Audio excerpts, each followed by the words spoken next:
So I've been a professional colorist for many, many years now, and occasionally you get a client request that requires you to go beyond your regular sort of color grading duties.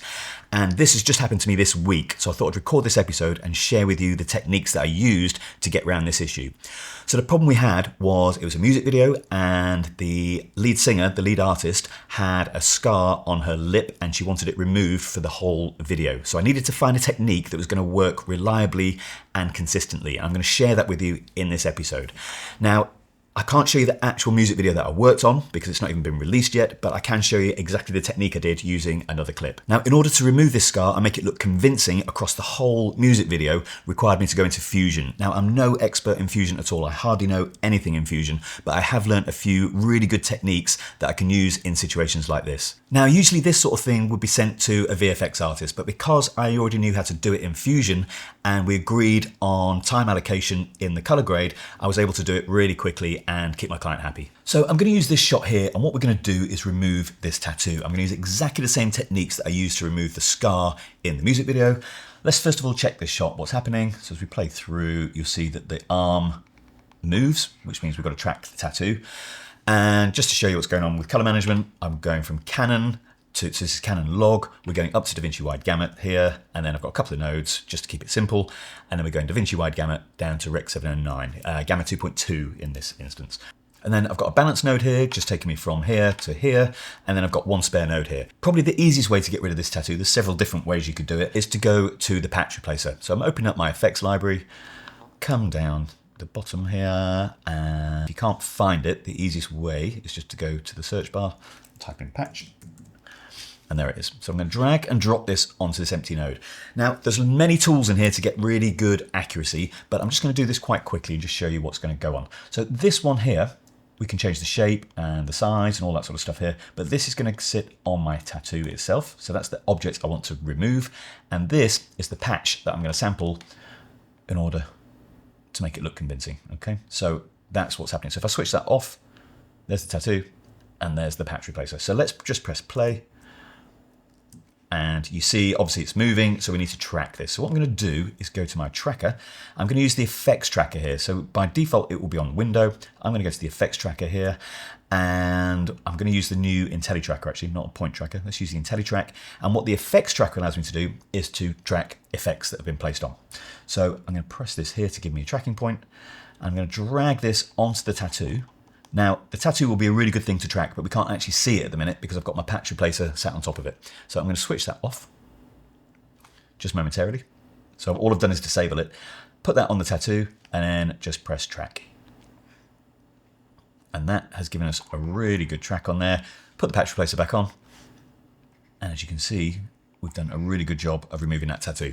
So why did I do it in Fusion? Why not just use the patch replacer? Because it's nice and simple and fast.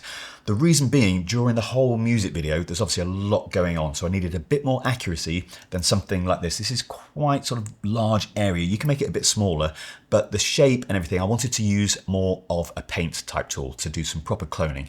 So that's why I went into Fusion. So let's have a look at exactly what I did. So over to the Fusion page, and as you know, Fusion is a fantastic compositing system, but it is a very heavy application. It takes hours, if not days, to learn what it's capable of doing. If you want to learn more in depth on Fusion, I suggest on YouTube you have a look at Patrick Sterling, Casey Farris, Bernd Klimt, people like that. They absolutely know Fusion inside out.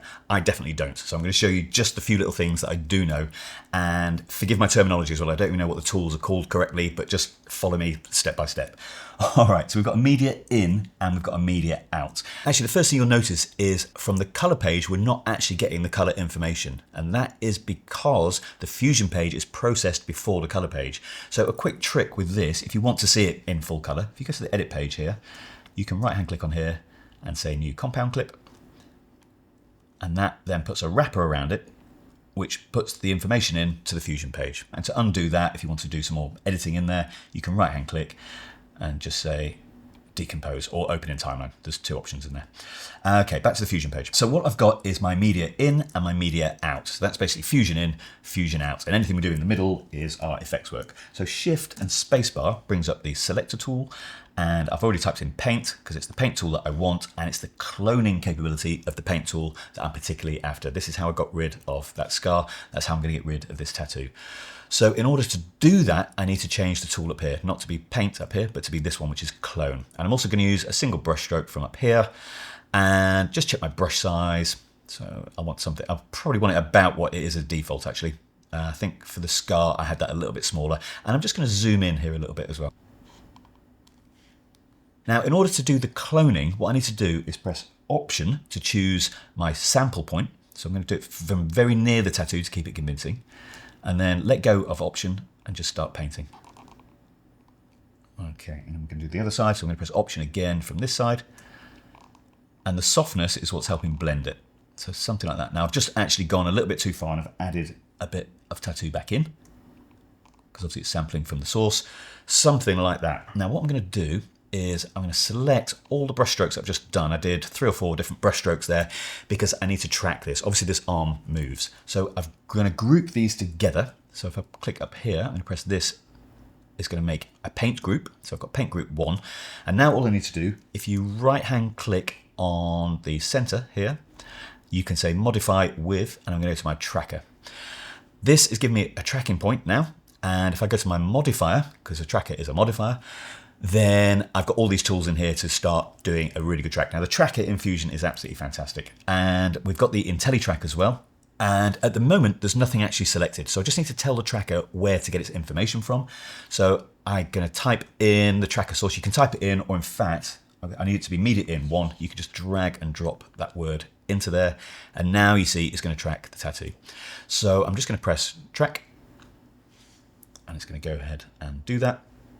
And all being well, that's going to look fantastic. And that is done. So that's all I had to do. So I'm going to go now to the color page and have a look at it. Let me take off this. And we've got the patch replacer gone, and there we've got a really good job on there. I could make that a little bit more accurate if I want to. And just one tip actually, if I press this button here, that gets rid of the grade and you can see the tattoo. But if I put that back on, what you can do is right click here and remove color from the bypass, and now what it's going to do is just bypass the Fusion. So you get a really good way of seeing what's going on here. And if you press Shift and D, that'll show you what's going on. So that's how I was checking all the scars. So the reason I did all that removal in Fusion and not using the patch replacer is because I get much more accuracy. I can fine tune with my pen down to pretty much pixel level, whereas the patch replacer is more of a shape. So if you got anything out of this at all, please think about subscribing. It's really important to me. It means that I know I'm delivering the right sort of content for you. If you want to see some more VFX videos, they'll be appearing somewhere around about here. And if you want some more of these, like using Fusion without understanding Fusion type videos, let me know in the comments what you'd like to see particularly. Look after yourselves, and I'll see you in the next episode.